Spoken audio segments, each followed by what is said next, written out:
सत्संगत्वे निस्संगत्वं निस्संगत्वे निर्मोहत्वं निर्मोहत्वे निश्चलतत्वं निश्चलतत्वे जीवन्मुक्तिः पुनरपि जननं पुनरपि मरणं पुनरपि जननी जठरे शयनम् इह संसारे बहुदुस्तारे कृपया पारे पाहि मुरारे। सदाशिवसमारम्भां शङ्कराचार्यमध्यमाम् अस्मदाचार्यपर्यन्तां वन्दे गुरुपरम्पराम्। नारायणः परो व्यक्तादण्डमव्यक्तसम्भवम् अण्डस्यान्तस्त्रिमे लोकाः सप्तद्वीपा च मेदिनी।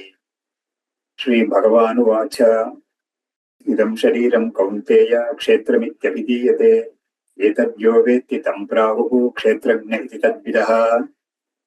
So in this 13th chapter, 20th shloka we have taken up last time, and there is a portion that remains to be seen in the Bhashya. The shloka is this: Karya Karana Kartritve Hetuho Prakritiruchyate Purushaha Sukadukhanam Bhoktritve Heturuchyate. So in the process of samsara, there is a role played by Prakriti and Purusha. Only when these two come together, there can be samsara anubhava. So here, the role specifically is played by Prakriti and the one played by Purusha. These two are stated here in this sloka. The Prakriti is the one which creates the infrastructure for the bhoga to happen. The infrastructure is definitely essentially insentient in nature. It is made of Prakriti, Panchabhutas, the body-mind complex, the experiences that come there, like Sukha, Dukkha, Moha and all that. These are all products of Tattva, Rajas and Guna, the Tamogunas. So when this is so, the Purusha, that is the sentient principle, that is the one which is actually contacting these and assuming these to be its own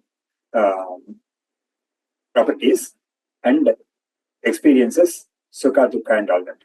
So the experience takes place in the Antakaranam, and those experiences themselves are called Kshetram by Bhagavan himself. Earlier we have seen in the 5th and 6th slokas, Mahabhuta Nyahankaro Buddhir Abhyakta Mevacha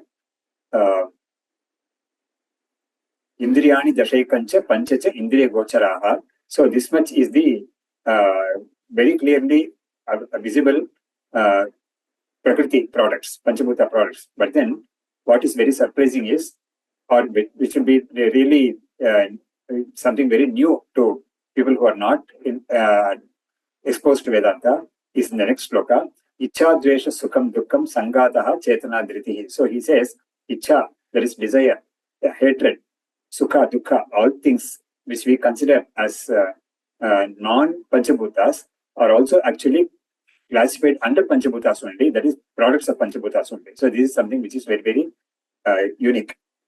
So these are also actually products of Prakriti only. And the one who experiences them, one who gets those experiences, is the Purusha. So without the sentient contribution, these things, these experiences will not happen. That is the idea. Katham punaha anena karyakarana kartatvena sukadukha bhoktartvena cha prakriti purushayoho samsara karanatvam uchate iti atra uchate. So what is the further reason or mode in which the respective roles of this Prakriti and Purusha are stated? For that, this paragraph in the second line in the shloka gives the answer. Karyakarana sukadukha rupena hetupalatmana prakritehe parinama abhave purushasya cha chetanasya asati tadupalabdhritve kutaha samsaraha syat. So now, after having stated both the lines in brief, the actual connection between these two and how indeed the samsara happens, that is being stated in the Bhashya here. Karyakarana sukadukha rupena hetupalatmana prakritehe parinama abhave. If this Prakriti, Mula Prakriti, had not transformed itself into this whole of this infrastructure consisting of the body-mind complex and the causes of this Sukha, Dukkha, etc., it had it not transformed itself, Purushasya cha Chetanasya asati tada upalabdhritve, and if Purusha also had not contacted them, or he had not bothered to perceive them, that is what he has to say. Purushasya cha Chetanasya asati tada upalabdhritve. Upalabdhi is perception of this. Then Utaha samsara syat. So if Prakriti had not transformed itself into the body-mind complex and the whole of the infrastructure, and the Purusha had not perceived them at all, then samsara would not happen at all. So there would not be samsara at all. Yada punaha karyakarna sukadukha rupe swarupena hetupalatmana parinataya prakritya bhogyaya purushasya tad viparitasya bhoktartvena avidyarupaha sanyoga syat tada samsaraha syaditi. So in this particular sentence, Bhagavad Pada is bringing about the erroneous connection between the Purusha and Prakriti. So this is a very, very seminal point, and from here we can appreciate the Adhyasa Bhashya concepts here, and we can easily say that this part and this Shloka, Bhashyam and all that are actually a kind of a mini Adhyasa Bhashya in this Shloka, in this Gita Bhashya. Yada punaha Radikarana Surupena Ketupalatmana Parinataya Prakritya. So now, only when this Purusha, sentient principle Purusha, comes into contact with the Prakriti with a erroneous notion. That is, there can't be really a contact between Prakriti and Purusha, because Purusha is by nature Asanga and Advitiya. But then Prakriti is of the opposite nature. But then this Prakriti and Purusha cannot really come together at all. We have to recall the first opening sentence of the Adhyasa Bhashya. Yushmat asmat pratyaya gocharayoho vishay vishayinoho tamaprakashavati viruddha subhavayoho itaretara adhyasa. It is not possible at all. This Prakriti is the Yushmat principle. That is, whatever is not I, that is me, is you. So there are only two categories there, I and you. And I signifies the Atman, and you signifies the Anatman, the entire Anatman. These two are placed like darkness and light. So light is the Atman, darkness is the Anatman. So Tama Prakashavati Viruddha Subhavayoho. They are two opposite nature. So these two can never ever come together at all. That is what we claim of the opening sentence of the Adhyasa Bhashya. That's what he states here also. Yada punaha karyakarna sukadukha swarupena hetupalatmana parinataya prakritya bhogyaya, that is bhogyam, that is the one which is experienced or enjoyed. Enjoyed means it includes both misery and joy. So bhogyaya, then purushasya viparitasya. Purusha is of the totally opposite nature. That viparitasya bhoktartvena avidyarupaha sanyogaha. So that is a bhogya and Purusha is the bhokta. So if only Purusha considers himself or has a wrong notion that he is the bhokta, only then can samsara happen. If Purusha were to remain asanga without any contact with the Prakriti at all, then there will not be any samsara at all. So here Bhagavad Pada says the contact between the Purusha and the Prakriti is of the nature of avidya. Avidya rupaha sanyogaha syat. Contact has to be there, and this contact is of the nature of avidya rupa, that is erroneous nature, in the sense taking the Prakriti's gunas to be one's own gunas. So that is the idea. That will be clarified in the next shloka, bhashya and all that. Sanyogaha syat, tada samsaraha syaditi. So now in these two sentences of this paragraph, by the method of Anvaya and Vyatireka, Bhagavad Pada has shown what is the cause of samsara. So the Anvaya is the the Vyatireka has been shown in the previous sentence, that if Prakriti had not transformed itself into the entire infrastructure, and if Purusha had not considered himself a bhokta, then samsara would not have happened, or there would not be samsara at all. That is the Vyatireka part. Now, in this second sentence, he is giving the Anvaya part, that is the positively stating that what is that which brings about samsara. That is the erroneous contact between these two, or erroneous connection between the Prakriti and Purusha is what is samsara. Adaha yat Prakriti Purushayoho karyakaranna kartruttvena sukadukha bhoktvena cha samsara karanatva muktam tat yuktam. And so what has been stated in this shloka as the part of the role of the Prakriti and the role of the Purusha, that is quite in order. In the sense, Bhagavan is in this shloka is very clearly only stating that, stating or alluding to or demonstrating what is samsara. That's all. He doesn't, here in this shloka, he doesn't take sides as to this is wrong and this is right and all that. He simply states what is samsara, what brings about samsara. Tada tat yukta. Kah punaha ayam samsaraha samsaro nama. Then what indeed is samsara? Bhagavad Pada raises this question. Sukadukha sambhogaha samsaraha. He gives a very precise or a pithy reply. Sukadukha sambhogaha samsaraha. That is, the experiencing of sukha and dukkha is called samsara. Sambhoga is experiencing. Sukha and dukkha is called samsara. So, in a very short reply is this. Sukadukhanam sambhoktrutvam samsaritvam iti. Then, if there is samsara, there has to be someone called samsari. And who is that samsari? Purusha is the samsari. Purusha secha sukadukhanam sambhoktrutvam samsaritvam. So what constitutes samsaritva? That is, Purusha considering himself to be the bhokta, or sukadukha bhokta or bhoktritva is samsara. Of course, kartritva is also involved in this, but that is not stated here because it is implied. When bhoktritva is stated, naturally, kartritvam is also implicitly stated. So with this bhashya for that shloka number 20 is over. So now we are moving on to the next shloka. Bhagavad Pada introduces that shloka. Yat purushasya sukadukhanam bhoktritvam samsaritvam iti uktam tasya tate kinnimittam iti uchate. So in the previous shloka, the what is samsara or what is samsaritva has been stated.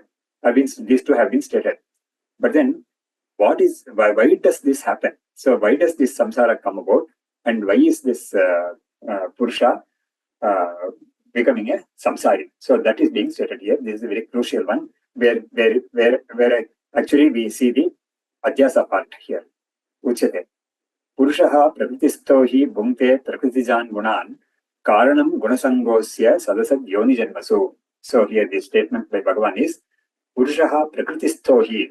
Purusha places himself in Prakriti, in the sense it is something like Prakriti swallows up Purusha into its domain. So Purusha is not able to demarcate his domain and remain there.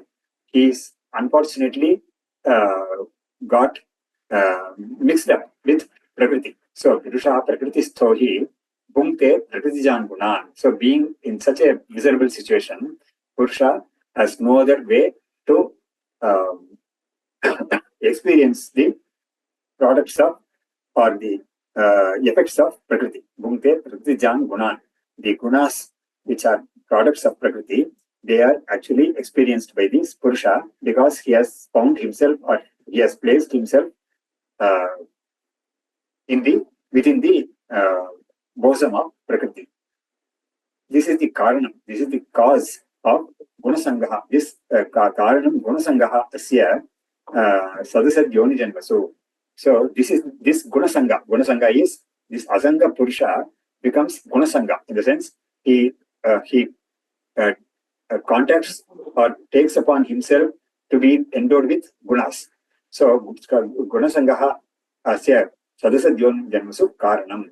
So this contacting the gunas and taking themselves to be one's own gunas is the cause of the Purusha remaining in samsara, and samsara is also defined as taking births in lowly and high bodies. Satsad Yoni Janma. So Yoni is actually womb.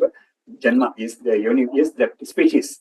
High level species, low level species, and all that is what is meant here. In the Bhashya, Bhagavad Gita says, Purushaha Bhokta Prakritistaha Prakritau Avidyalakshanaayam Karyakarana Rupena Parinatayam Sthitaha Prakritistaha Prakritim Atmatvena Gataha Ityetate. He Tasmat Bhumte Upalabhate Ityartaha. So Purushaha is Bhokta. He has been stated to be the Bhokta in the previous shloka itself.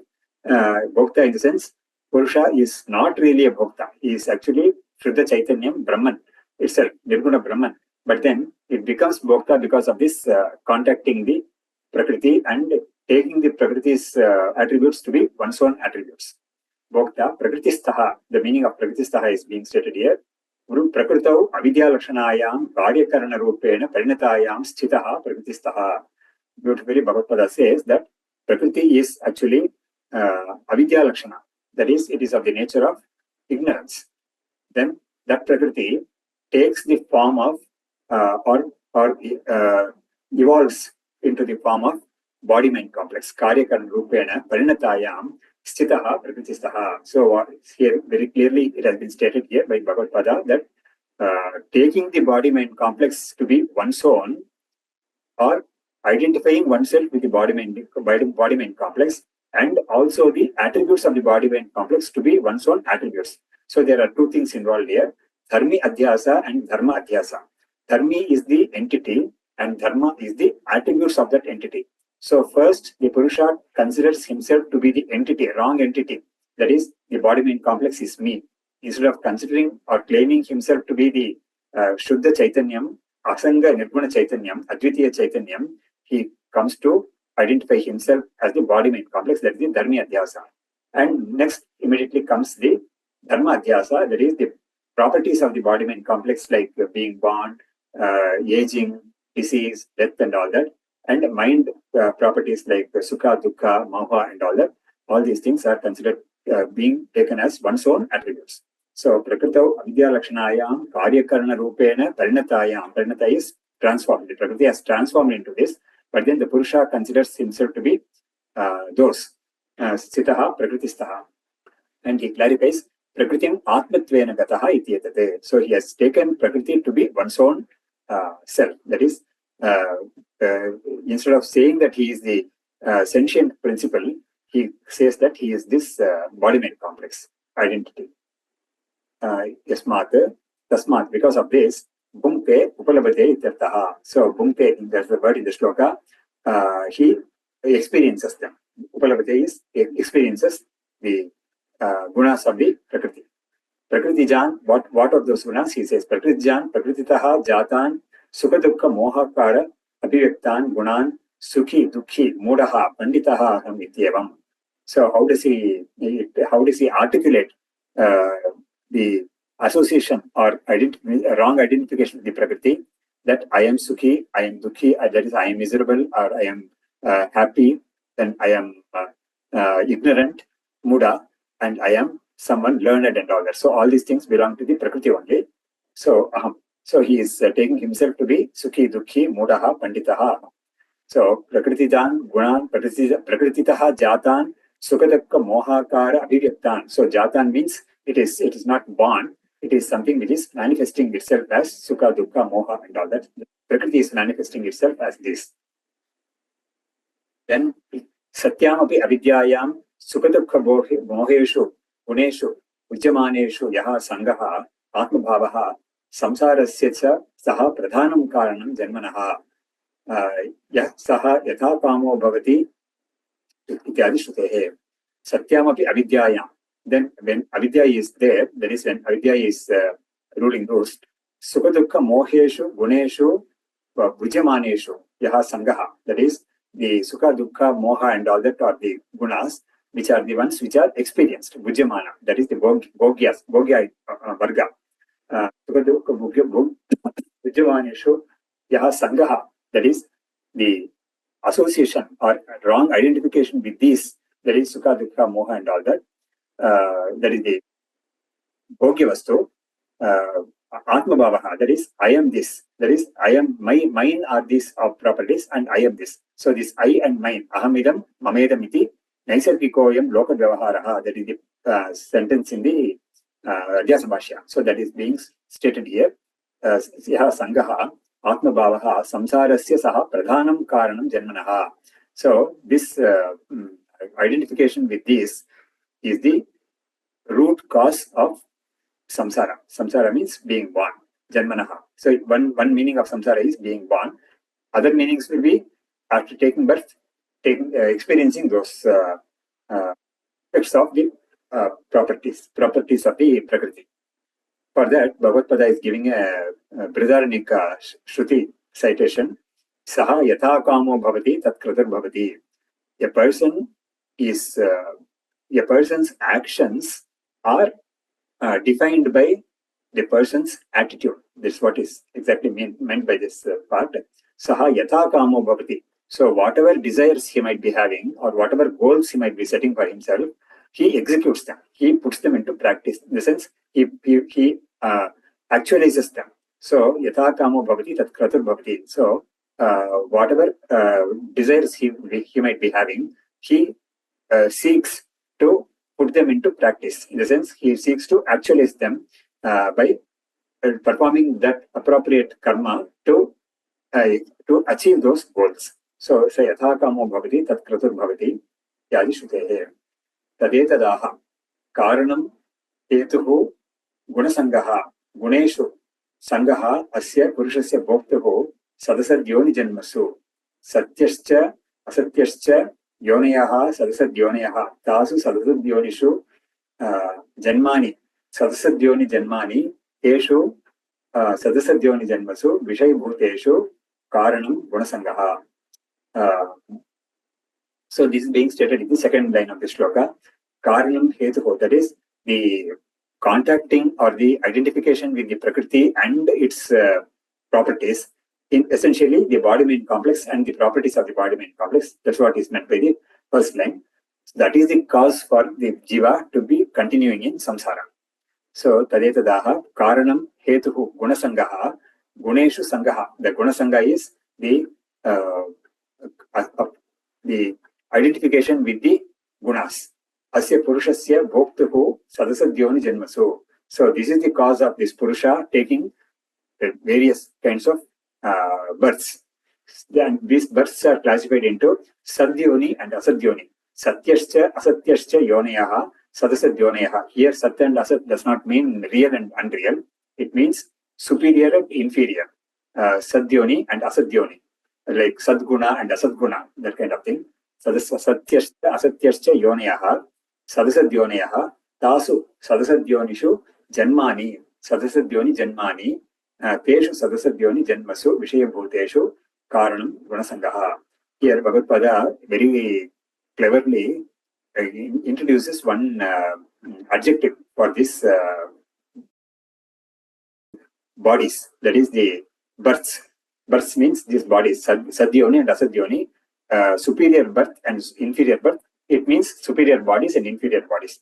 What are superior bodies? He will himself clarify later. But then Bhagavad Pada introduces this very stealthily. He introduces this word Vishayabhuteshu. That is very nice here. What he says is this: whatever body a person might be having, taking up, body will include body-mind complex. The mind complex also is stated included there. So whatever body-mind complex he might be taking, whether it is high or low or whatever, it is actually something objectified. It is something, an object for this subject, that is the jiva, that is the Atman. So for the Atman, the body-mind complex is an object. So the Atman is always a subject and body-mind complex is the object. But what has happened is he has taken the body-mind complex, which is the object, as the subject. So he has identified himself with that as he himself. So that part Bhagavad Pada introduces is here Vishayabhuteshu. Vishaya is something which is an object. And here also we can see the signature of the Adhyasa Bhashya, Vishaya Vishayinoho. That word is there in the Adhyasa Bhashya. So Vishaya is the Anatman, that is the Yushmat, and Vishayi is the Atman, that is the Asmat. So that part Bhagavad Gita recalls here. Vishaya Bhuteshu Karanam Gunasangaha. So the Sadasadyoni Janmasu Vishaya Bhuteshu Janma, for that the Karanam is the identification with the body mind complex, which is the product of Prakriti. Athava, he gives an alternative interpretation to this. To the word Sadasadyon Janmasu Karanam Gunasangaha. For the second line, he is giving an alternative explanation. Sadasadyoni Janmasu Asya Samsarasya Karanam Gunasangaha Iti Samsara Padam Adhyaharyam.